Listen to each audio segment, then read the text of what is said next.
एक आदमी जिसका नाम किफल था, उसने दुनिया का कोई ऐसा पाप गुनाह नहीं छोड़ा जो उसने न किया हो।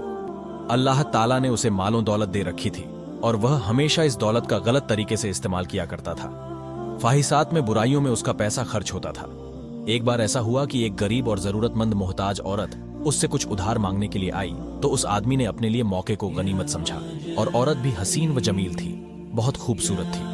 उसने उस औरत से कहा कि मैं तुम्हें इस शर्त पर 60 दिनार दूंगा कि तुम मुझे अपने साथ ख्वाहिश पूरा करने का मौका दो। औरत भी जरूरतमंद थी, मजबूर होकर उसकी शर्त मंजूर कर ली। और जब वह किफल नामी व्यक्ति इस महिला के साथ मुंह काला करने के लिए उसके पास बैठने लगा, तो औरत के पूरे बदन पर लर्जा तारी हो गया, शरीर कांपने लगा और वह औरत बेकाबू होकर रोने लगी। तो विफल ने कहा, मैं तुम्हारे साथ कोई जोर व जबरदस्ती का तो मामला नहीं किया।